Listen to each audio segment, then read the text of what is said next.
European royal genealogies contain a problem that becomes impossible to ignore once you notice it. The family trees that historians accept without question, the bloodlines we're taught, represent centuries of careful documentation. They don't actually connect the way they're supposed to. I discovered this while tracking marriage patterns among the Habsburgs and Romanovs.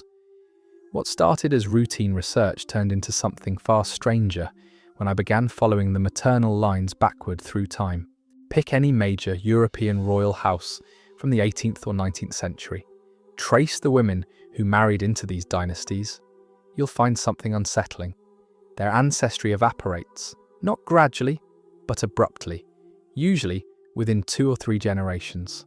The official explanations offer minor German nobility, distant cousins from principalities barely visible on period maps. Except when you attempt to verify these origins, the documentation becomes suspiciously thin. Birth records exist, marriage certificates survive.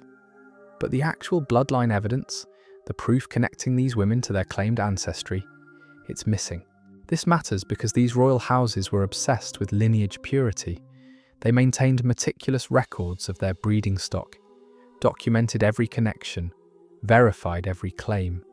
Yet they accepted brides whose family trees couldn't withstand basic scrutiny. Why would dynasties that spent fortunes proving their divine right to rule suddenly become careless about verifying the ancestry of women who would bear their heirs? The Romanovs present a perfect example.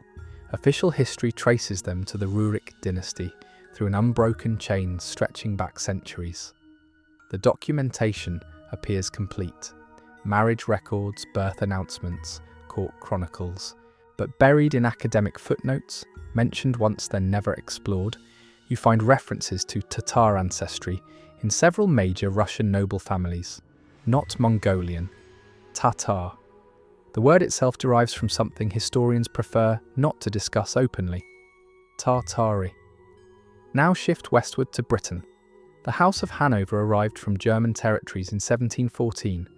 Protestant succession, parliamentary approval, legitimate Stuart connections, all properly documented.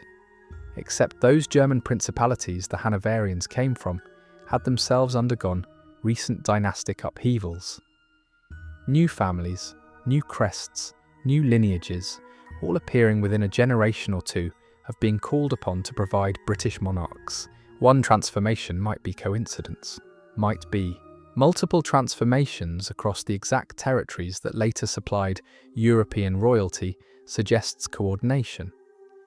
Perhaps genealogical gaps are simply normal historical erosion. Documentation gets lost across centuries, records burn in fires. But then I examined the buildings these families constructed during their consolidation of power. Not inherited castles, new constructions. The Winter Palace in St. Petersburg, Buckingham Palace renovations in London, Schönbrunn expansions in Vienna. The Madrid Royal Palace, built after a suspiciously timed fire, destroyed the previous Habsburg residence in 1734. These structures don't just share aesthetic similarities. They share identical technical specifications, proportion systems, construction methodologies, decorative mathematics. The pattern repeats across thousands of miles, across cultures with supposedly minimal contact, across royal houses that were allegedly rivals. Different architects in different countries built these palaces. Yet when you trace where these architects trained, where they learned to construct at such massive scale with such uniformity, the documentation trails off at precisely the points where knowledge transmission would have occurred. Historical maps tell their own story.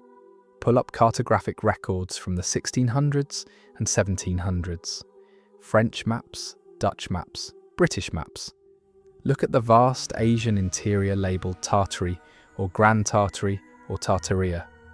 Not a vague region or speculative territory, an enormous domain stretching from the Caspian Sea to the Pacific Ocean, from Siberia to China's frontiers. These weren't fantasy maps, they were trade maps, military maps, documents that merchants and generals staked their lives on. And across Tartarian territory, cartographers marked cities, trade routes, and royal courts, multiple royal courts. Then something strange happens. Between the late 1700s and early 1800s, the label changes. Tartary becomes Russia in the west, becomes Qing China in the east, becomes Ottoman territory, becomes nameless in between. The land gets redistributed on maps we can trace, but the people, the governmental structures, those earlier maps indicated, they simply vanish from the record. When empires collapse, we have documentation. Rome's decline spans centuries of recorded testimony. The Byzantines left volumes describing their final days. Even the Mongol Empire's fragmentation is extensively documented. But Tartary, if it existed as these maps suggest, should have left transition records, treaties of dissolution, succession disputes, refugee movements, resistance campaigns, something. Instead, we get silence. And into that silence step new royal families with suspiciously recent genealogies claiming territories that maps from just one generation, earlier labelled as Tartarian. The official explanation requires believing that European cartographers, sophisticated enough to accurately map coastlines and territorial boundaries elsewhere, suddenly became vague and imprecise, only regarding the largest landmass on their charts. That they drew borders, marked cities, indicated royal courts, all for something that didn't exist as a cohesive political entity. But there's a way to test these genealogical claims now. DNA testing can confirm or refute ancestry that once relied solely on documents. So why hasn't anyone conducted a comprehensive genetic study of European royal families mapping their actual heritage? Small targeted studies exist, but never a complete analysis using modern genetic techniques. These families obsess over their lineage, commission studies of their artwork and archives, yet show remarkable disinterest in genetic verification of their bloodlines. What would such testing reveal? What Central Asian or Siberian genetic markers might emerge from families claiming pure Germanic or French or British descent? Before dismissing genetic testing as mere speculation, examine something concrete. Travel to Vienna and stand before Schönbrunn Palace. Then journey to St. Petersburg and position yourself in front of the Winter Palace. Finally, visit Beijing and observe the Forbidden City's outer structures. Notice anything beyond superficial aesthetic choices? The identical proportion systems leap out. Height to width ratios match precisely. Window placements follow the same mathematical relationships. Spatial organization obeys principles that transcend cultural boundaries. This isn't architectural inspiration or aesthetic borrowing. This represents transmitted technical knowledge about large-scale construction, load distribution physics, creating psychological impact through spatial manipulation. Here's the detail that demands attention. These buildings underwent construction or major modification within an incredibly narrow time frame. The early to mid-1700s, exactly when Tartary was vanishing from cartographic records and new dynasties were solidifying territorial claims.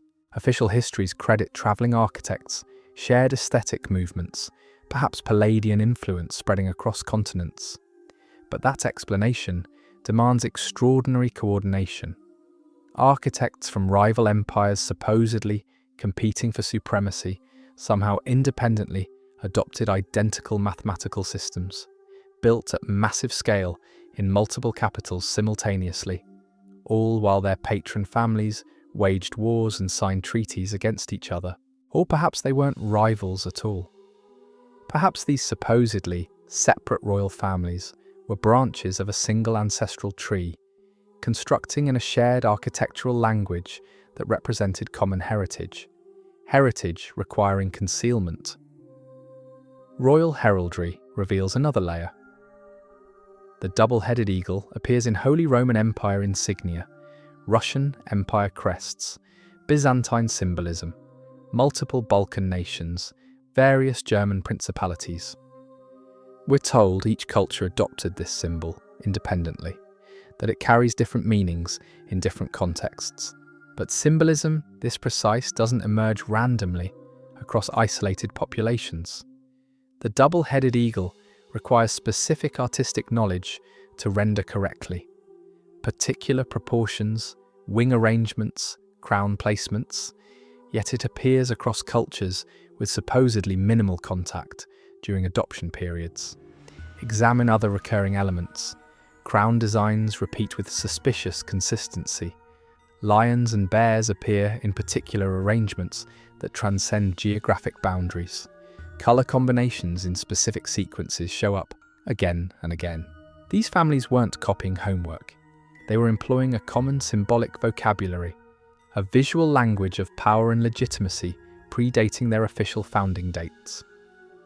Language itself presents contradictions. When royal families married across borders, communication was allegedly problematic.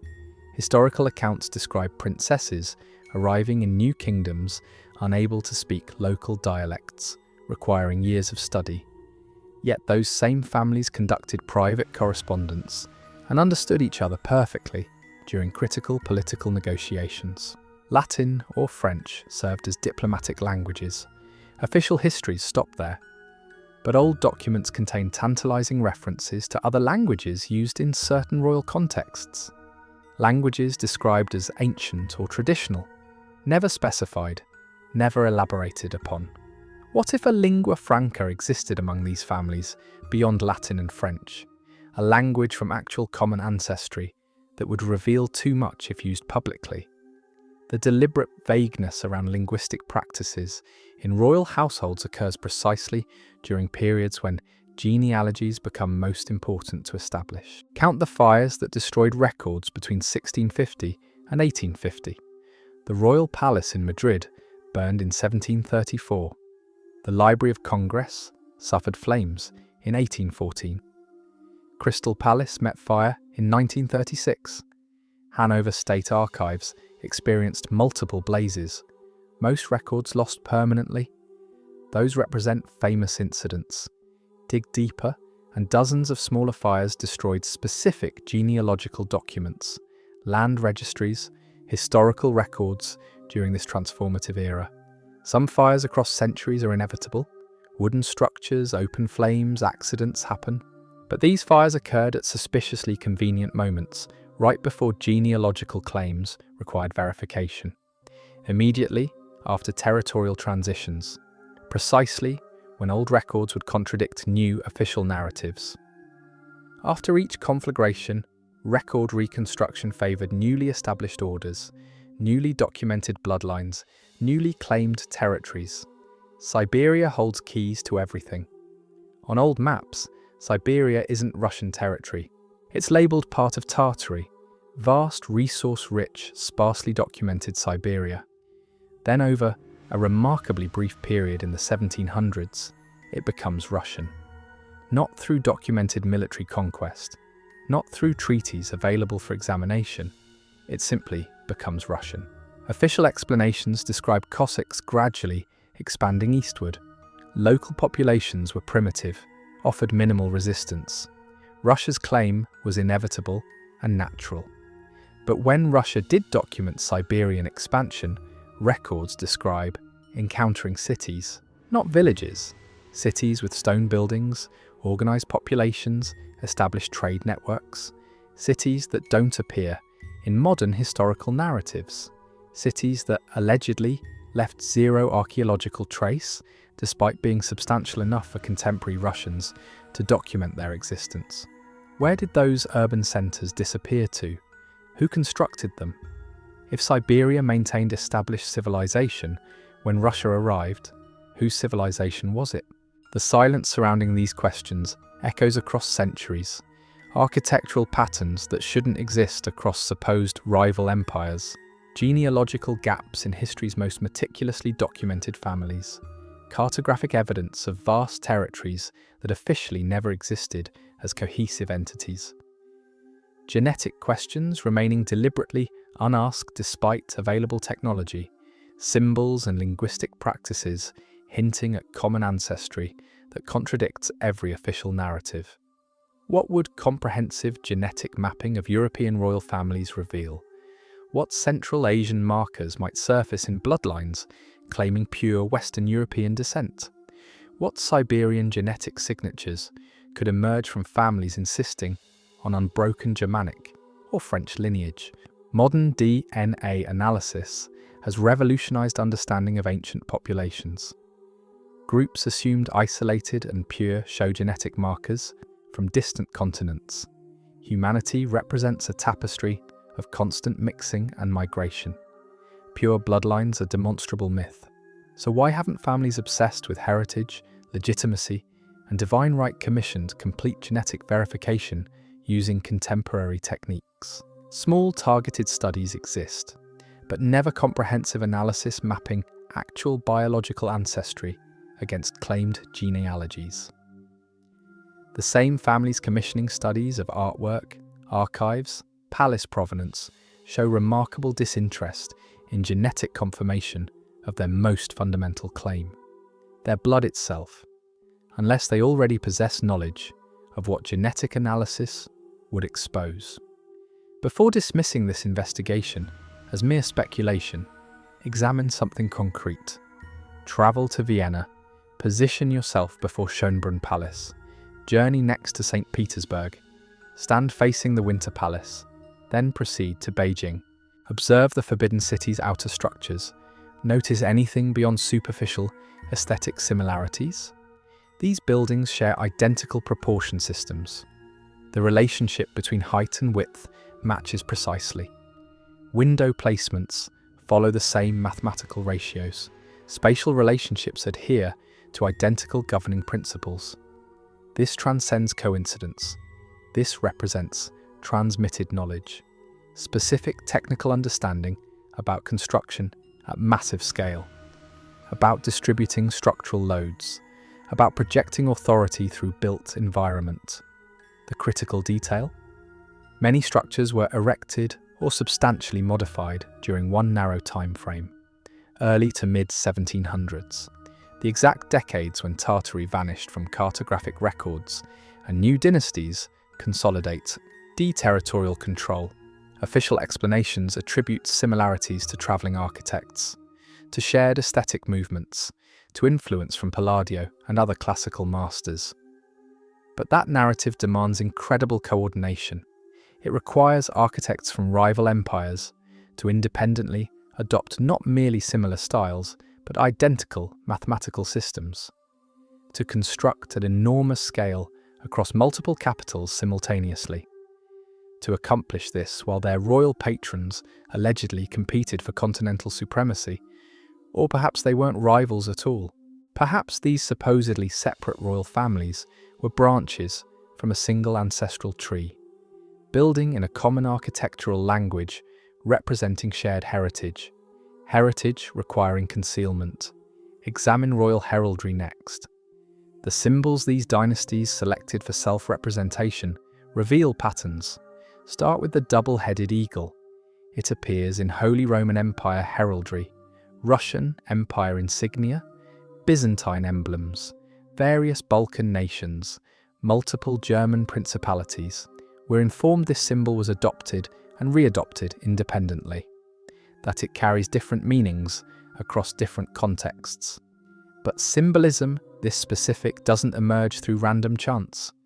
The double-headed eagle is complex iconography requiring particular artistic knowledge for correct rendering, yet it surfaces across cultures with supposedly minimal contact during adoption periods. Now observe other repeating elements, specific crown designs appearing across unrelated dynasties, particular arrangements of lions and bears in heraldic shields, repeated use of certain color combinations in specific patterns. Once you recognize it, the pattern becomes inescapable. These families weren't copying superficial design choices.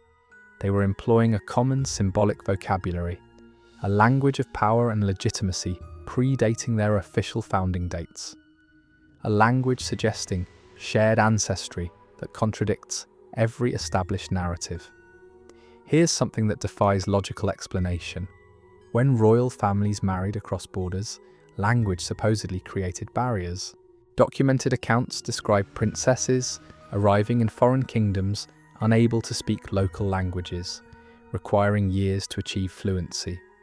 Yet we also possess accounts of these same families conducting private correspondence, understanding each other perfectly when political negotiations demanded it. What language facilitated these private communications? The official answer provides Latin or French, the diplomatic languages of European courts.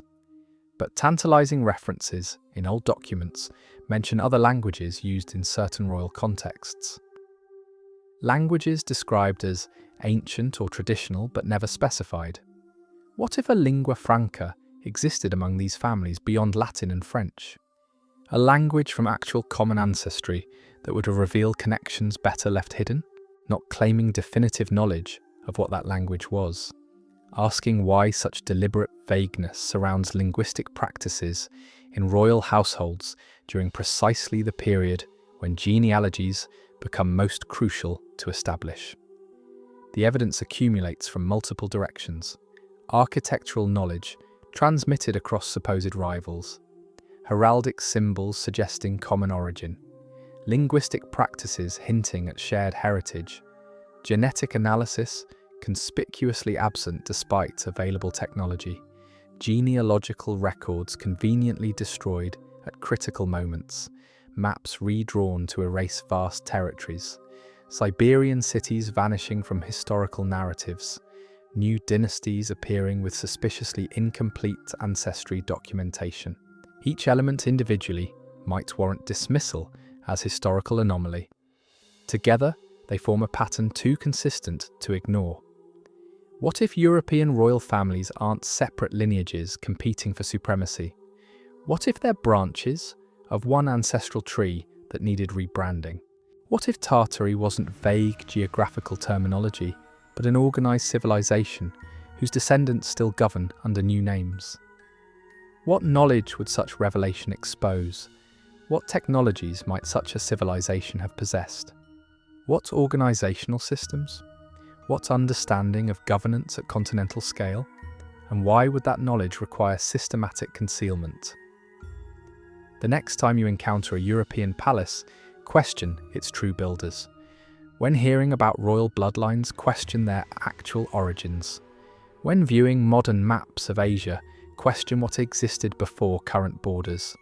Question why these questions face such resistance.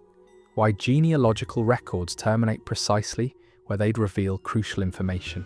Why maps transformed so completely within such brief time frames. Why architecture communicates in a language official history refuses to translate. History might simply be the story victors agreed to tell. And somewhere in the margins, in deleted chapters, inconvenient fires and missing records and suspiciously recent genealogies, another story waits. A story about who actually built the world we inherited. A story we're systematically discouraged from remembering. But evidence persists, in buildings too similar to be coincidence, in bloodlines too convenient to be authentic, in maps that change too quickly to be natural evolution, in symbols speaking a language older than official founding dates. The pattern exists for those willing to see it. The question is whether you're ready to recognize what it reveals. Perhaps that's why comprehensive genetic testing remains conspicuously absent. Why architectural connections go unacknowledged despite mathematical precision. Why fires destroyed records at moments too convenient for coincidence. The families who commission studies of their palaces and artwork show zero interest in confirming the one claim that matters most: their actual blood, because some questions once answered cannot be unasked, some patterns once recognized cannot be unseen, and some truths about who governs, where they came from, and what they're protecting might be better left buried beneath layers of official history and convenient genealogies